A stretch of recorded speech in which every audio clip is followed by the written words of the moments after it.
One of the big ones is it's not even just about nutrition, but it's just like the idea, and we have different posts surrounding it, but the idea that average actions will provide average results, and elite actions will provide elite results. And so a lot of people, like the athletes who do the most boring work, is usually the most elite athletes, because that boring work is what is required to become elite.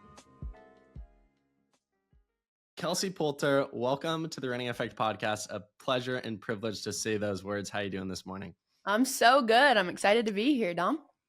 So many things we could dive into and so many things we will dive into, but I think just a base question to get us started. Who are you and what is it that you do? If you're in the grocery store or you run into someone and they're like, hey, what do you do for a living? What's your calling and mission in life? What would you reply with? Yeah, my name obviously is Kelsey Poulter. I am the founder and owner of Next Level Athletes.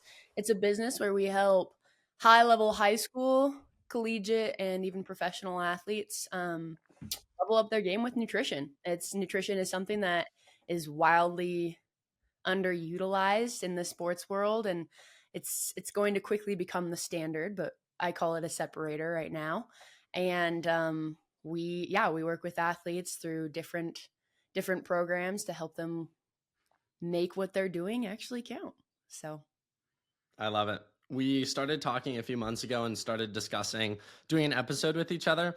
I could be wrong on this, although I don't think I am. I think back in earlier this year, maybe like February, March, when we were talking, you were around like 250,000 on Instagram.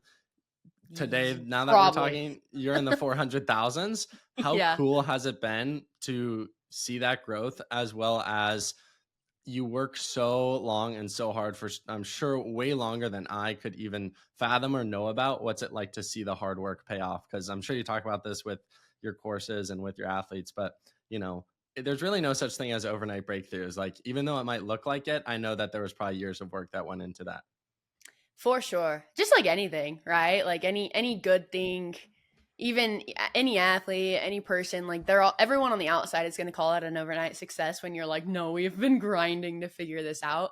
I've been posting on socials 4 years now, like, and just within the last year, January of 2024, I had 2,000 followers. And so it's grown very fast. And so, yeah, it's been very fun. The biggest part, it's kind of funny, like 10K was way more exciting than 450. As funny as that sounds, like it's just like celebrating the little wins has been really fun. But like as it grows, I've almost like disconnected myself from like, these are real people. Like people are actually benefiting from this. And so I try to like stop and remind myself of like, how cool is it that you're able to reach and help 450,000 people? Like that's so cool. And so it almost like I take it as a moral obligation of like, okay, like what are you teaching them? What are you going to show them? Because I think a lot of times social media can get sticky. Like they can almost use their platform to just sell things that aren't real or try to convince people of other things with their motives at hand. But our mission from the very beginning has been like, how do we give athletes and young athletes and parents like a resource that is really going to be invaluable for them? So it's been really fun seeing that reach grow and grow. And I guess it's validating in a way of like, yeah, we're doing something right. We're helping people, and it's fun. So The moral obligation piece is so fascinating because I've been chewing on that as well. I'm like, every single piece of content I put out there, it's like there's good and there's bad, and there's really no in between. And is what I'm posting getting people closer to the individual that they should become? And yeah, I think there is a moral responsibility for creators out there. And I also think that a lot of people out there talk about like how negative social media is and all of that. And while I do think it's true, that's where I think the people who have really good platforms and really good messages, they even have a higher moral responsibility to like change the tide a little bit. I'm curious for you, having over 450,000 followers, what do you think that indicates about the type of content you're releasing? Because it clearly shows that there's such a need and desire to know more about the things that you're teaching. Biggest thing for like There's a lot of creators, whether it be doctors, physical therapists, nutritionists, dietitians, like whatever it might be. There's so many people who know so much, and they're so knowledgeable, and they have so much to share and so much value to give. But I've had to really develop the skill of breaking complex things down for a 10-year-old to understand. And not that I'm calling my followers dumb or silly or something, but it's like no one wants to get on and have a science lesson. People just want to get on and like learn how to get better. Like no one wants to have to like break down like, okay, what does glycogen mean, and what is the Krebs cycle? It's like people just care that carbs fill their energy tank and it's going to help them run, right? Like it's just like taking a lot of people, I feel like to show people that they know a lot and that they're very smart. But something I've always kind of taken to mind of like the sophistication is in simplicity. And so I've always tried to like, okay, what analogies would click here? What would someone hear and then always remember what carbohydrates do, or what about protein? Like just taking complex things and simplifying them to make it easy for everyone, no matter like what you know about food or not, and nutrition or not, understand. And that's the feedback from like all the parents that end up coming and signing their kids up for our programs, or like even like DMs that I get all the time around my comments is like, thank you so much, like this is so simple, I know exactly what to do now. And like I get DMs of like, I started following it 2 months ago, and like this is the results I've gotten. Like I was sucking and I feel like I had no energy, and all of a sudden I started implementing X, Y, and Z. And so I think that we're just providing actual value that's like, okay, here's what I'm supposed to do, here's how I'm supposed to do it, and then they go and do it, and it gives them a small taste of it to then like hopefully want to come and work with us if they want to take it to the next level as well, because there's only so much you can do on your own as well. But yeah.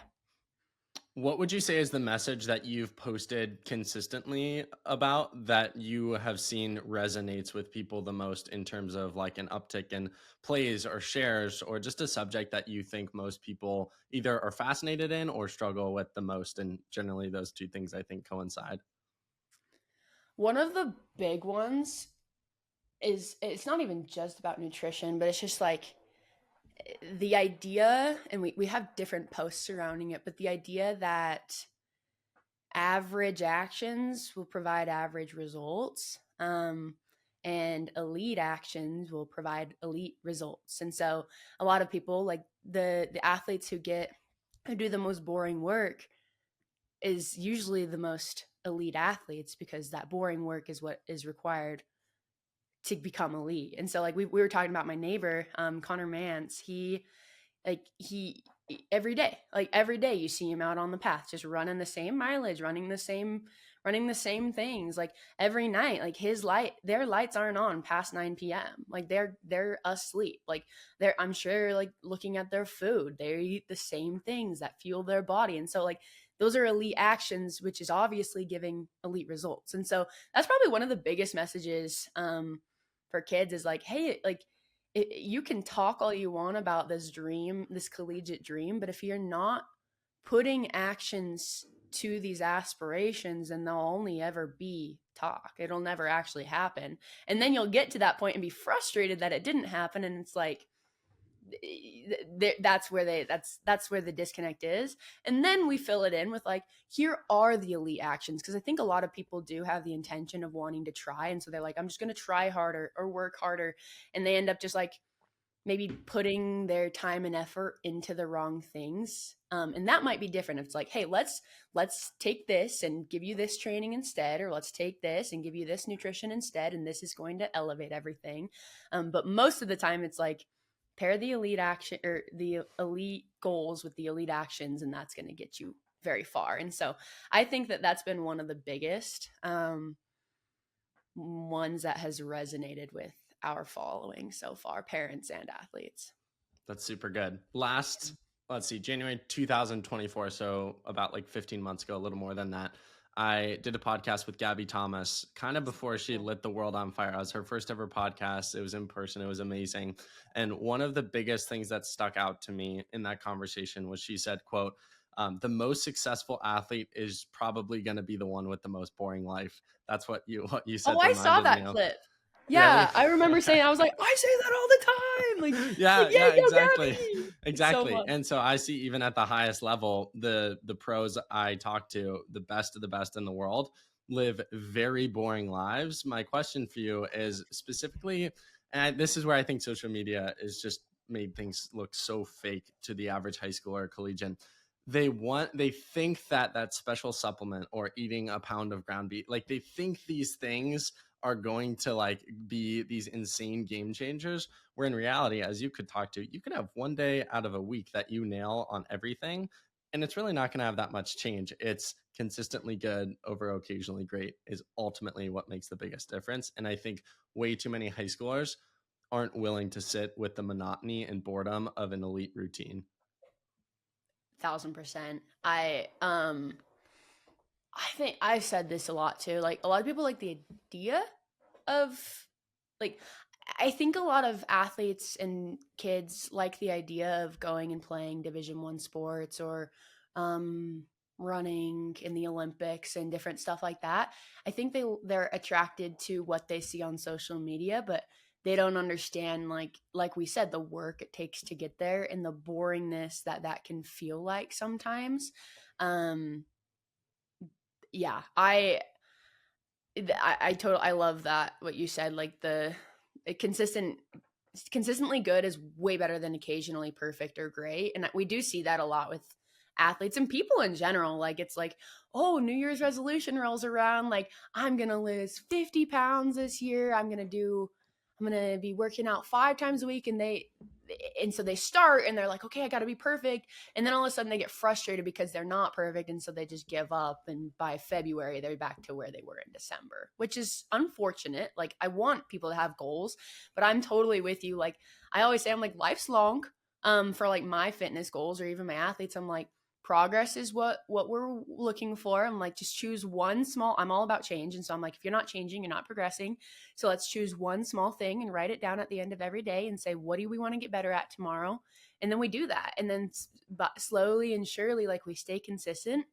And then like that consistency compounds over time to allow us to see like the bigger results for sure. So What would you say are the habits? I think a lot of people a lot of times talk about the habits of successful people. I love inverting the problem. So, what are the habits of people who don't reach their goals and the habits of people who don't actually stick with the good habits they want for themselves? I think for the people who have a hard time sticking to habits, they live in a lot of like black and white. It's like you're either all in or you're all out, and there's no in between. There's no balance at times. Um, for instance, it's like I'm either going to go and train and have my training be perfect and eat perfect meals before it and after it, or I'm just going to blow it and not do anything at all. And I'm going to just go home and eat pizza and McDonald's tonight. You know what I mean? Like it's like, seems like it's very extreme. And so it's like, well, if I slept in today and I can't get my workout in, then I might as well not like track my food and my water and stuff. It's like, have you seen those reels on Instagram? Like it's like a trend where they it's a bunch of fitness people doing it, but like they spill a drip of water out of a cup and then they just end up like dumping the whole thing Oh, out. And yeah, it's like, yeah. yeah, it's kind of like that. It's like oh man, if a drop of water falls out of your cup, you're like, well, shoot. And you just dump the whole thing out. I feel like people do that with their day a lot. But the ones who I see, and this could be for business, like you with your podcast and you growing your platform, any athlete, anyone wanting to be great and elite at anything, it's just like showing up and being like, okay, like today didn't roll, this morning did not roll how I wanted it to. Like, what's my next action? Am I going to throw it out the window, or am I going to like choose to like keep going and invest time into maybe making it an 80% good day? You know, I think that if you string enough of those days together, that's where the consistency lies. And then you say, okay, today I did that wrong. How could I do that a little bit better tomorrow? And I feel like that's where we see the compound effect. But if you're always just living, and I've been that way in the past, like if you're always just living in the black and white, if you're either going to do it or you're totally out, then like the odds of you doing it 100% for enough days in a row to actually get good at it is pretty tough. So I promise people out there, Kelsey did not pay me to share this stat because I think it's a direct line that just shows that coaching or working with someone is actually really critical and crucial if you want to achieve your goals. But there's this crazy stat that 76% of people who, one, wrote down their goals, two, made a commitment to someone, and three, had weekly progress updates with that person, 76% of those people achieved their goals. How crucial do you think it is to share your goals, your path, the habits that will lead to that goal with someone else? I think wildly. Anyone, I mean, even the elite of the elite Olympians need coaches, right? They are the most disciplined people in the world, and yet they still need coaches to help them succeed. I, I think the accountability, the security that you feel having someone who knows the direct path, and the exact map to get from A to B in as short of the time as possible. I think it's so crucial to that. The accountability, especially for the younger, I mean, for anyone, but like for, in my experience, the younger generation, it's like, you've got a lot going on. They're used to having coaches. And so it's like, well, giving them a complex subject and having, and I'm not throwing parents under the bus here, but it's like, start eating better, Johnny. It's like, what does that even mean to him? So he's going to get on Instagram, go and find some black and white guy who's like, you either eat all organic, all meat, cut out all vegetable, you know what I mean? Like, so such extreme stuff. And it's like, no, no, no, Johnny, like, for you as an athlete, here's what you need, and here's how simple it can be for you.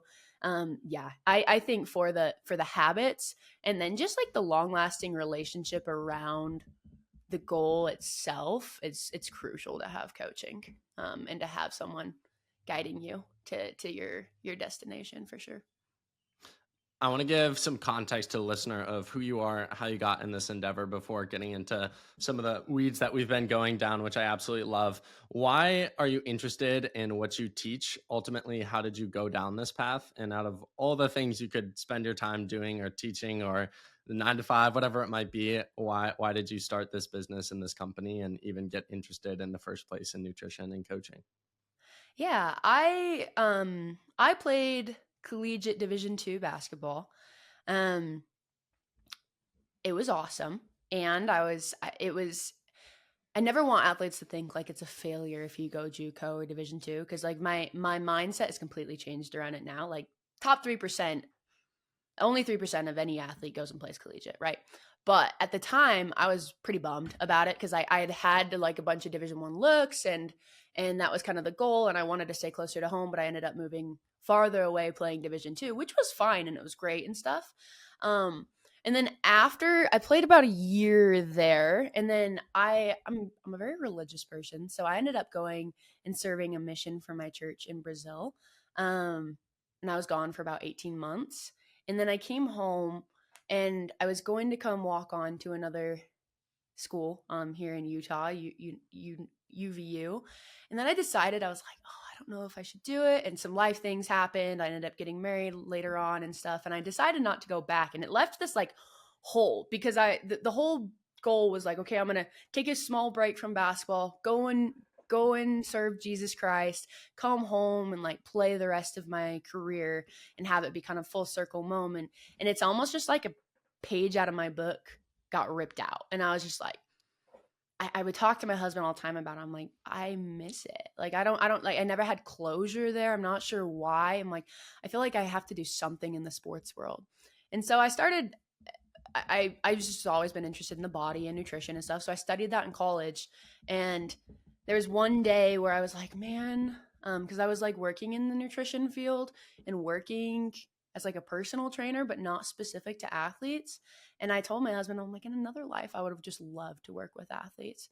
And he looked at me and he's like, we are in our early 20s. Like, what are you talking about? Like, what are you talking about, Kels? I was like, oh, you're right. And so that's where everything shifted. And I just like started studying and researching and going deep into the athletic world. And that was kind of the start of that journey.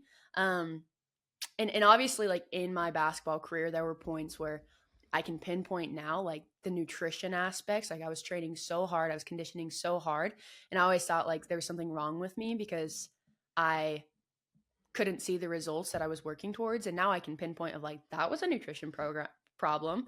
That's because I ate a salad and no carbs before practice that day. Like that, you know what I mean? So it's like, it's, I just became the person I wish I would have had um, Mm. in the That's so key, earlier not to days. interrupt you. But Yeah. creating things, that was how the podcast started. I wanted to create something that I myself would have really liked a few years prior. Yeah. Yeah, that was the goal. I was like, what would have helped me? So I was from a small town in Idaho. Like I'm from a very small town, not a whole lot of resources, not a whole lot of help when it comes to those things or experience with people who want to get to that level. And so I'm like, what could I create for a small town kid to have the ability to have high world class resources at their fingertips to then maybe make their dream come true. And so that's where it kind of landed the full circle moment for me. And I'm like, okay, this is how it had to be all along. But yeah, the goal was like, I need to just be someone that I wish I would have had. So So good. So yeah. good. How do you think high school Kelsey would view you now, and how proud would she be of you and all that you've accomplished? Oh, that's a great question. I think she'd be stoked. She'd be like, "You're working with like MLB players? Like you're working with these college kids? Like that's so cool. Like can you help me?" Yeah, I think she'd be very excited and proud um of where I am and hopefully where the trajectory is that we're going. So, yeah. A lot of the response or trajectory of your response there talked about, nutrition with a specific focus on sports. I think something that would be very valuable for our audience. I know you know this.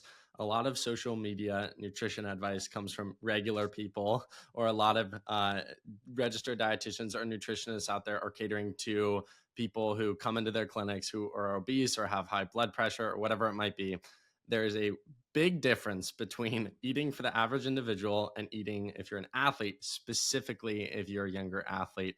Can you speak to those differences and why it's so important to understand the nuance if you're an athlete in what you eat? For sure. Um yes, it is key. I see a lot of and it's so innocent. But I see like a lot of parents or moms saying like, "Well, just work with my macro coach or work with my nutritionist," and these are the ones who are having like say the mom Susie wants to lose weight and get more fit and stuff. Amazing. She hires a coach. Amazing. All of a sudden they're cutting calories, they're taking out carbohydrates, they're they're like eliminating a lot of the key things that athletes need. And so the mom's like, "Well, this has worked great for me." And then her son Johnny comes along and he's like, "Well, mom, I have these goals. Like, I want to get faster and stronger in the gym." And she's like, "Well, I'll set you up with my nutritionist."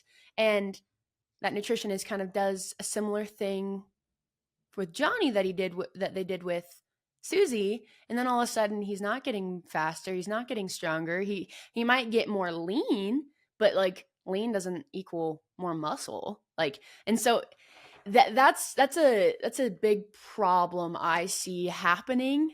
Doesn't mean it's bad, it's just wrong. There's right and wrong for the athlete. It's not good or bad. I always say like Chris Bumstead and Saquon Barkley are two of the most amazing men in their field. However, if Saquon were to train and eat like Chris Bumstead, he wouldn't have a Super Bowl ring. Like he needs to train and eat for his goals. Like there's a big difference between those two people. And so kind of circling back to what you were saying, like the a big message is like, okay, cut out carbs. They're bad. They spike your blood sugar. They're super like wrong, or they're gonna make you fat. And so if that's the messaging like kids are seeing, then all of a sudden they just start eliminating carbs, cutting out bread, cutting out rice, cutting out granola bars before practice, and then they wonder why their performance sucks and they're not able to like they think it's a conditioning problem or a psychological problem when it's literally just like their brain and their body doesn't have the fuel it needs to go.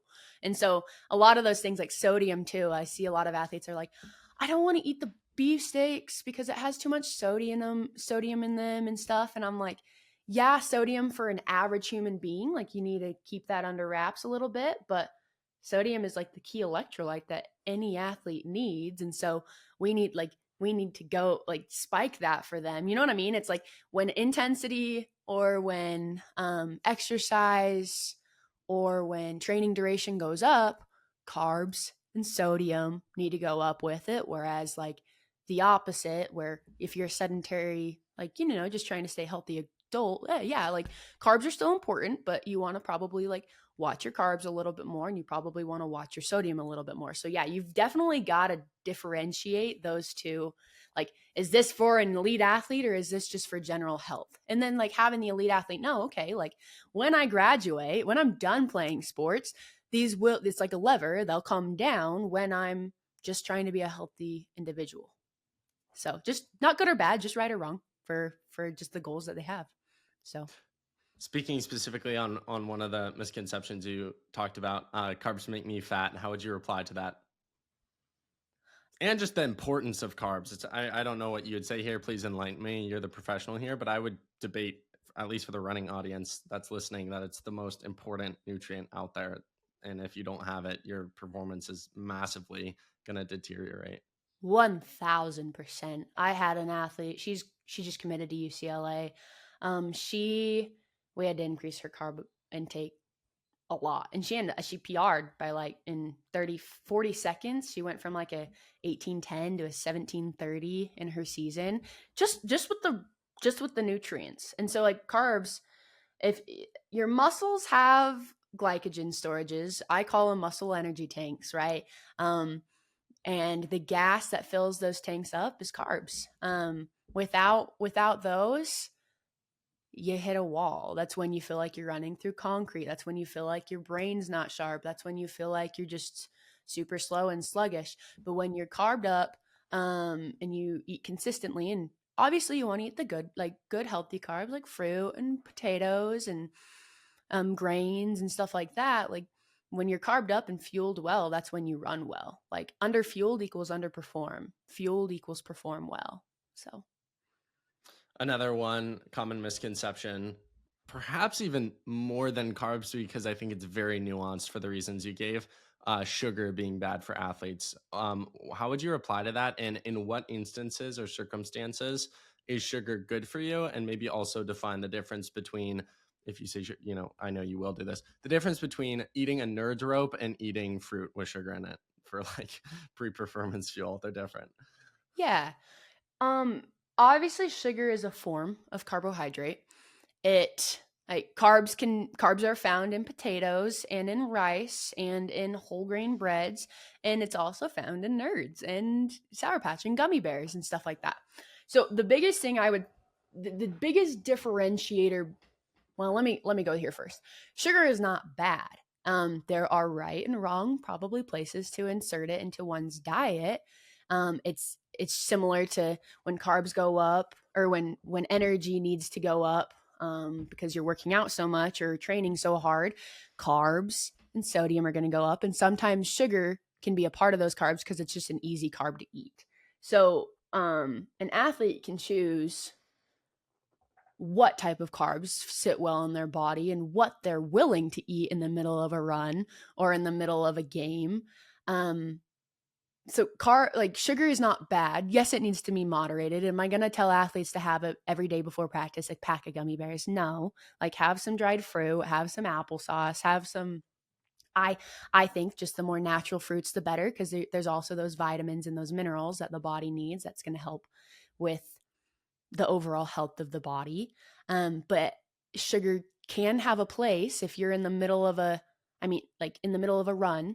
Goos are pure sugar. It's just pure added sugar. And so I don't see any difference between a goo and some gummy bears, or between a goo and a nerd rope. It just depends on the athlete's preference, because what sugar does is it gives an immediate spike of energy.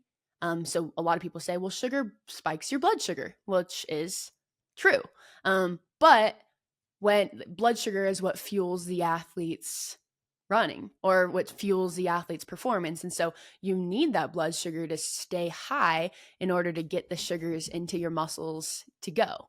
And so when you're working out, if you ingest sugar, is not when you're training hard. Maybe working out maybe like if you're not at the gym, if you're at the gym just trying to live a balanced lifestyle, don't be eating nerd ropes, right? But like if Connor Mantz was outside on a 12-mile run in mile 6, I was like, and he says, I need something. I hate goos. I'm like, yeah, grab some gummy bears. You know what I mean? Like, and so it can be right at certain points. And it will just be used immediately for fuel.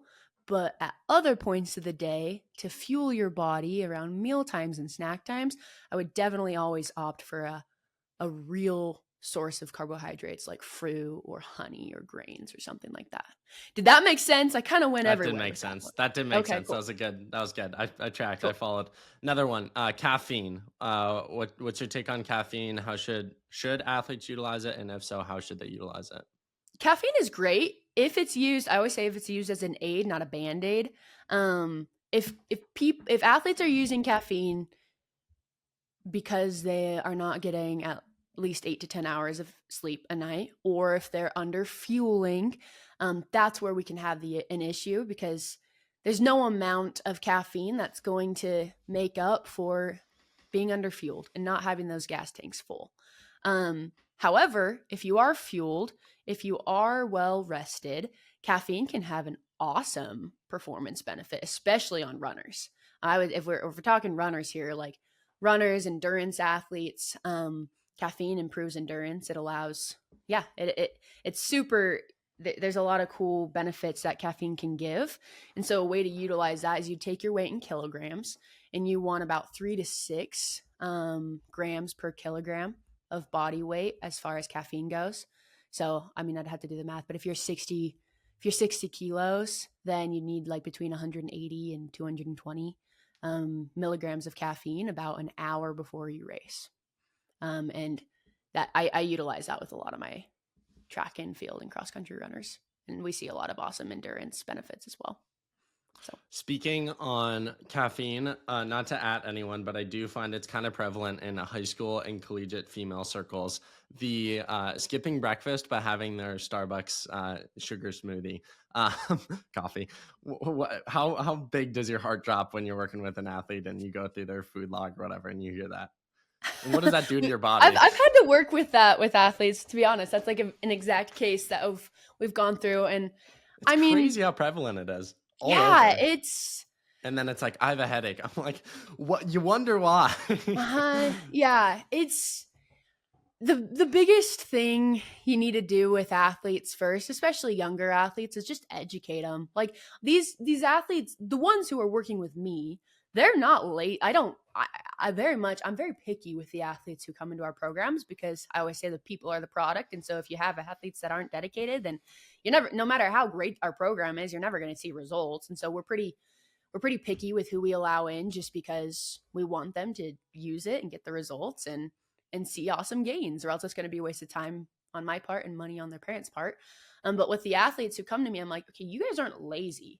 Like, you guys are very disciplined. And so a lot of times, like, education for them drives compliance. And so when we're able to say, like, and a lot of it is just like, okay, trust this for 1 week and then try going back and taking this breakfast out and putting this coffee back in. And then they start to see, like, oh my gosh, like, I'm sleeping better. I can stay awake during the school day. I'm performing better. I feel better all energy wise. And so a lot of times it's like, okay, let's educate and say, like, here's what your body needs and here's why you need it. And if you don't have it, here's what's going to happen. And then you just show them proof of it. You're like, okay, let's put it to the test. Just trust this for 1 week. Let's have a balanced breakfast with carbs, and like real carbs, not just sugared coffee, real carbs, real fats, real protein, some fruit on the side. Let's test this. Even if you're not hungry, you're going to eat it. And then all of a sudden it's like okay, it all clicks. It all aligns. And you're like, I can never go back to what I was doing, because now I know how good I feel doing this now. So To the breakfast kind of comment, I think a lot of athletes don't eat breakfast because they're, quote, not hungry in the morning.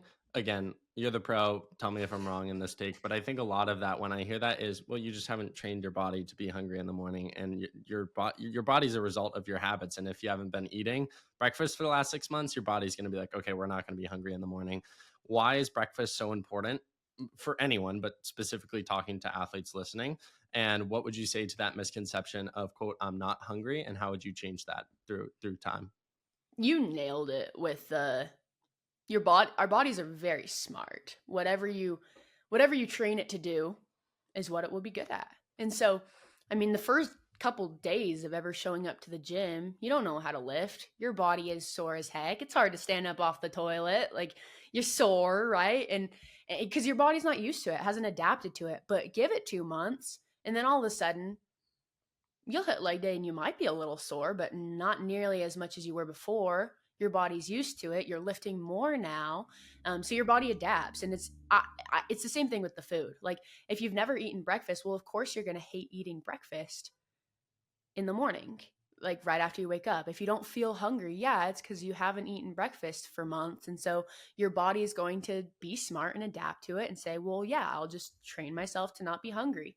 And so you will, and so on the flip side, like, it takes a couple weeks for athletes to just trust the process. And I'm like, don't follow your mood, just follow the plan. You don't have to feel hungry. Like, appetite's a feeling. You just follow the plan, just like you would any other training protocol that you have.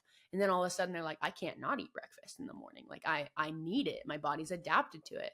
And so that leads me to the point of like, every meal is the most important part of the day, but a lot of times I say breakfast is, just because it like sets the precedence of the rest of the day. So if you fuel yourself with a balanced breakfast in the morning, you are much more likely to fuel yourself in your snacks and in your meals. But a lot of times if you skip breakfast, all of a sudden you're in like an energy deficit, so you're going to have to try to make it up throughout the rest of the day. And you most likely won't be able to make it up the rest of the day, and then your practice or training is compromised because of that. Organic versus non-organic, where do you stand on that? Slash sub question underneath that, do you think 90% of athletes should even be worried about that? Because I think most people are under fueling and should probably focus on how much they're eating and less of whether something has a label on it or not. Yes, there are different levels to it. If an athlete is just starting to take their nutrition journey, I say none of that matters. Get the fruits and vegetables, get the carbs in, get the protein in. Don't worry about the grass fed. Like, the it just needs to be like as simple as possible. Shop at Walmart, shop at Costco, right? It's awesome. As you go up the ladder, could there be percentage gains from organic to not? Like, some research is saying yes, some is saying no. I stay pretty neutral on it because it's like, is it going to make that big of a difference? Probably not. Wash your vegetables and your fruits thoroughly. Like, obviously there's those pesticides and chemicals on them, so like, put them in baking soda, wash them thoroughly, because organic is very expensive too. And so not a lot, like, if I were to tell my whole following like, eat organic food, it's either like black and white again, right? It's either black or eat organic food, or in their minds it's like they're going to continue just eating McDonald's all the time. Like, you see that, like, that's a wildly different two ends of the spectrum. And so it's like, buy some carrots, buy some apples. They don't have to be organic. Just fuel your body with them. Then we can meet in the gray. And then as like they get more up into the professionals and stuff, and they can afford the grass-fed organic stuff, farm raised eggs, then you're like, yeah, let's do those. That could provide like percentage gains, because you need to invest into your body even more. But in the beginning, like, I wouldn't think about it at all. I just like, wash your veggies and just start there. Yeah.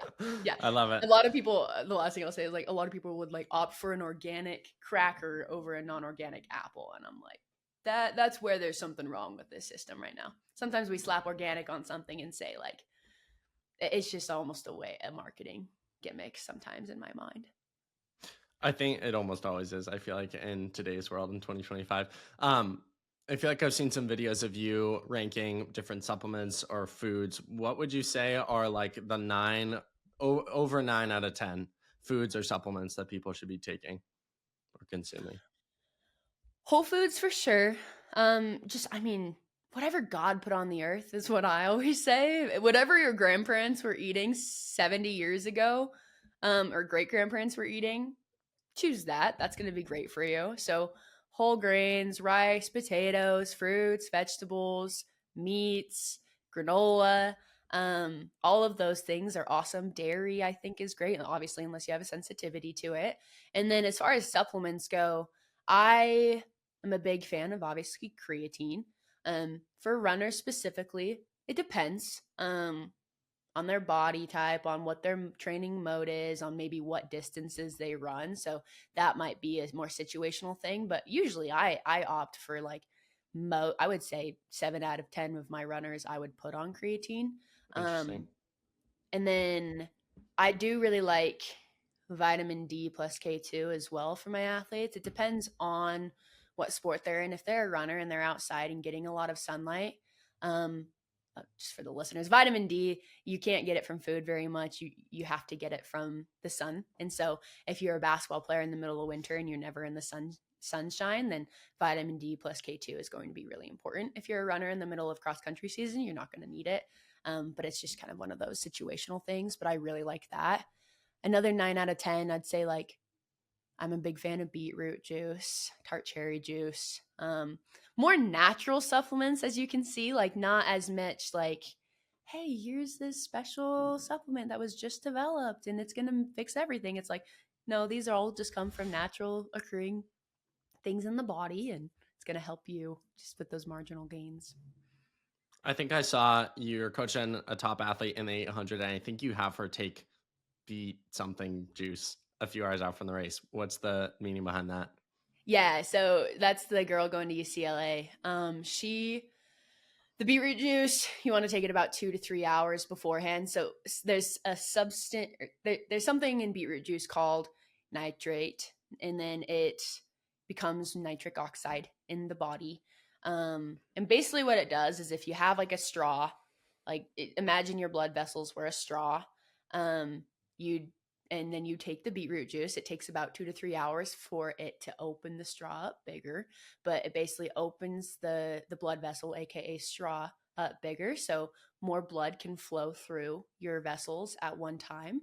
Blood carries oxygen, and the more oxygen that can get to the muscles at one time, means the better endurance you'll have. And so essentially it improves your endurance and your ability to do work.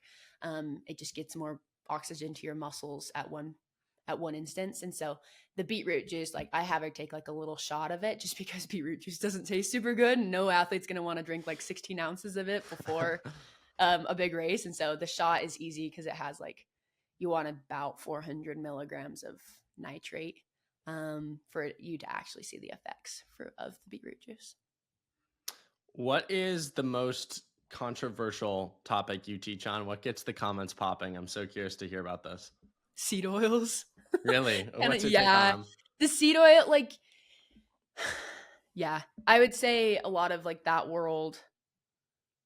It's very. Do you say they're not as bad as people make them out to be, or what's your stance? Yeah, I just follow the research. Like I said, I'm very careful of like how biased of stances I take, just because, like we just talked about, it's got to be in the gray. It's kind of the consistent theme we've come back to today. Like if we're living in the black and white, it's either like, okay, athletes, stay eating like junk, eat your Twinkies, eat this, eat that, like, or eat perfectly gourmet, like all grass fed. You know what I'm saying? Like it has to be in the gray, or else there's never going to be improvements for them. And I don't think people understand that. I don't think a lot of I think most of my following does understand it, but there might be like the 1 in 10 who comes in and says like, I can't believe you're recommending like granola bars or packaged processed food to these athletes before their games. And I'm like, do you expect them to carry a sweet potato with them before their game? Like, so you know what I'm saying? Like something is always better than nothing.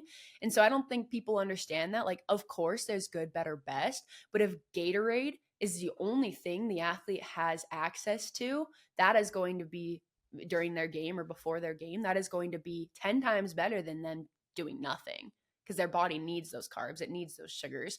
Now, if I could get them to do like natural honey during a game or applesauce instead, that's even better, right? Like there's good, better, best.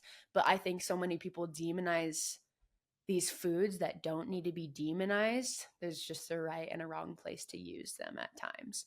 And so with the seed oil thing, like people are always like that rating video that you talked about earlier. It's like, for seed oils, it's like cutting out seed oils. I was like, I gave it a 3 out of 10. I'm like, it's not necessary for most people, because most people aren't even like, let's focus on the things that we need to be putting into our diet instead of focusing on what we need to be cutting out or restricting from it. Cause I think that's a really important thing. Like when it comes to athletes' relationships with food as well. One of my favorite things, because I feel like a lot of the seed oil debate comes from like the Chad gym bros, and I'm like, you get hammered every weekend. You don't worry about seed oils. Like, how does that even add up? Like, yeah, it's totally like pick me. Like, I'm gonna choose the one thing that I want to make the enemy, and then I'm gonna continue to live my life in other ways that are objectively worse.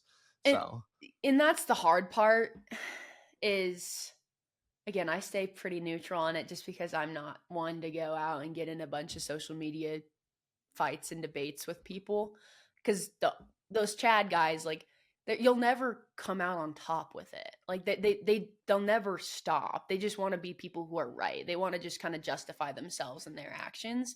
And so it's like, I'm not even going to waste my time on this. Like, this is stupid. Like, you're not my ideal person I want to work with anyway. Like, your kids or you know what I'm saying? Like that. it's like, That thanks sounds for kind of contributing harsh. to my algorithm. I appreciate it. Yeah, it's like, cool, bye. Like, I don't need you. But like, I'm here to help the athletes who want to be helped. And so like the even the seed oil stuff, like I totally get it. I love more natural based things. I feed myself and my toddler more natural based things. And sure, I'm going to go out and get a cookie or an ice cream cone with them that might have, or, get a burger from Five Guys sometimes that might have some seed oils in it. Like, moderation in all things. If you're eating that every day, then if you're eating seed oils every day, it's just probably because you're not eating the right whole foods every day, right? But I see a lot of people who are like, well, instead of getting my burger and fries on the daily from Five Guys, I'm gonna go and get it from like this beef tallow kind of place. It's like, The go make a calories are salad. still there. Yeah. Like you're it's not gonna, like, that's not what's hot. Like, that's not what's having it be hard for you to lose weight. It's that you need to actually replace some of these things with better things in your diet. Totally. Kelsey, wrapping this one up, starting to want to be respectful of your time. And I think it's also perfect because it's like we fed people a lot of stuff, but there's so many other questions I could ask you. So I'll have to get you back on. / to people who are out there interested, go to Kelsey's page. She'll do the rest. She talks about all this stuff on her Instagram and social media platforms, and go work with her if you think it's the right fit. But one of the things I am curious to ask you before I let you go, what does it look like behind the scenes? How many people are you working with? How often are you recording videos? How do you script things? That I'm sure could be a podcast in and of itself, but what's like the Spark Notes version of how you create this life that we see online? Yeah. As far as client work, I personally only take about 10 one-on-one clients at a time, and those are all pretty much reserved for my collegiate and professional athletes who need more one-on-one work and help. And then going down the line, group programs wise, we probably have between 100 and 120 athletes. We have about 3 different groups going at a time, all in 12-week programs. And so we have probably 40 athletes in each group at a time, that we cap it at. We may be opening up more spots in the future because more people want to work with us. So we're excited about that. And then as far as like the social media stuff goes, we film couple times a month. My husband is a master content creator. He is basically the brains behind our account in the sense of like how it's produced and how do you guys do it together? Yeah. That's awesome. So he has a big background in videography and production and marketing and stuff like that. And so that brain comes in, and then my teaching and knowledge and skills come in, and we're able to like find the ways to, I don't script, I don't like follow teleprompter stuff. Like we figure out like, okay, we ask questions on social media, like, what do you guys want to know? We see what the biggest problems are that real people are struggling with, and we come up with ideas and craft content surrounding those things. So it's really fun. We're putting out like 2 to 3 pieces of content a day on all platforms. And so yeah, it's a lot. And so a lot of times we batch produce content too and just have like a big filming day. So yeah, it's fun. It's a lot of work, and I feel like he does even more than I do, with like the back end, the front end and the back end of the content production. People don't really think about all of that with this stuff. Amazing. Final serious question for you. If the next 5 years is a chapter in your life, what's this current chapter about? Okay, can you repeat that one more time? Yes. If the next 5 years is a chapter in your life, what's this current chapter in your life about? Finding joy in like finding joy in the here and now, but also pursuing better. I'm all about Mm, like becoming better and growing, and whether it be in my physical health or motherhood or in my marriage or in my business, like it's all about growth, but at the same time is it's such a special part of like life. So I also want to like enjoy the journey and find joy in the journey, while I'm also pursuing the better as well. So that's I probably for love it. sure what this chapter is about. That's probably what my whole life would be about. But It's an amazing pursuit to be on. Final question for you. It's a okay. question I ask every single guest on every single episode, and it's perfect for someone from nutrition. If you had Gordon Ramsay coming over to your house for dinner, what would you personally choose to make him? Oh gosh. Um Shoot. Gordon's run like 10 marathons, by the way. No, that'd be probably hire someone to make so I'd here's what I would do. I'd call my mom. She lives in Idaho. I'd say, "Mom, I need." My mom is like, she touches food and it's just 20 times better than anyone Gourmet. else's. I would call her and say, "Hey, can you come make him your?" She makes really good like cornbread and dry rub like chicken and stuff. So I'd call Oh, her and say like, "Hey, come down here. Can you come help me out?" And that's what I'd make him for dinner, is whatever my mom was smart. making. That's a smart move. Smart move. Well, Kelsey, thank you so much for your time today. I greatly appreciate it. And just all that you do for this world, for the different sports and young athletes out there, because your message is, I think, so pivotal and I know has impacted so many people. So I can't wait to see the continued success. And I have a feeling that the next time I talk to you, you're going to be like over 1 million on Instagram. So keep crushing it. And yeah, I'm excited to see all the ways that God continues to bless your work. Thanks, Dom. It was so fun to be on.